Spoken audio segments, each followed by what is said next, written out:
Near the end of November 1950, we had soldiers and Marines on the ground who were driving up in the vicinity of the chosen reservoir, headed on up towards the Yalu River, which is the dividing line between Manchuria and North Korea. Chinese were pouring across the Yalu River in great numbers and were attacking our troops and surrounding them, and they needed help desperately.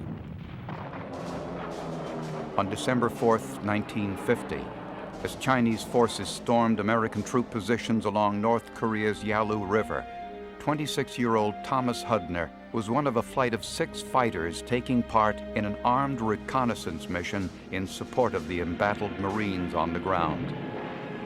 Flying alongside Hudner was 24-year-old Jesse Leroy Brown, a squadron veteran and the Navy's first African-American aviator. The routine mission would soon become anything but, and the two friends would find themselves struggling to survive on an icy mountainside deep within enemy territory. We were flying above the mountains. The map showed the terrain in this area would be as high as 6,000 feet. The flight was going on with nothing unusual when Jesse called out that he was losing power, couldn't maintain altitude, and he thought he was going to have to crash land his airplane. When the plane hit the ground, it was bent at the cockpit at about a 30-degree angle, and the engine was torn off the airplane. Then we saw that the canopy of the aircraft had opened. Jesse had opened the canopy of the airplane and waved to us to let us know that he had survived, but he didn't get out of the airplane. And then we saw that smoke was coming out from under the cowling of the airplane, indicating there was some sort of fire. Dick Savoli came back on our frequency and said that a helicopter was on the way up, but it might be half an hour before it could get up there. And when I realized that Jesse's airplane may burst into flame before it could get there, I made a decision to make a wheels-up landing, crash close enough to his airplane, and pull him out of the cockpit and wait for the helicopter to come. The snow was about 1.5 feet deep, and when I got over to Jesse's airplane, I could see that he was, the reason he hadn't gotten out of the aircraft was because as the fuselage had buckled, it had pinned his knee in the plane. And on the Corsair, there isn't a horizontal surface in the whole airplane. The wings come down from the fuselage and then go up about 6 feet out from the fuselage. So getting up to look into the cockpit was difficult. I had to hold on with one hand just to hold on to the cockpit. I scooped up a handful of snow and threw it up under the cowling, trying to, I knew I wouldn't put the fire out if there was a fire, but at least to dampen anything that was in there. And after about half an hour of this, a helicopter arrived on the scene. The pilot came over to help. His name was Charlie Ward, a Marine First Lieutenant. Charlie and I worked for about 15 or 20 minutes, seeing that there was absolutely nothing we could do.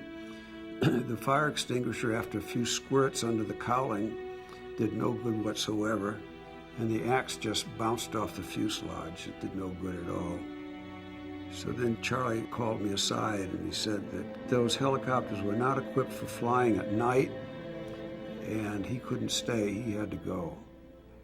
And he gave me the choice of staying with Jesse or going with him. It would have been suicide to have stayed. Jesse had been wavering in and out of consciousness. I wasn't sure when he was conscious and when he wasn't. The temperature was at least around zero and went as low as 35 degrees below zero at night. And I made the decision to go with Charlie. I told Jesse we were going back to get equipment. We couldn't get him out of the airplane as it was. And I don't know if he heard me. I don't know if he was alive at the time. With day plunging rapidly into night, Hudner and Ward reluctantly made their way through the mountains back to the ship. By morning, there was very little hope that Jesse Brown could have survived the night.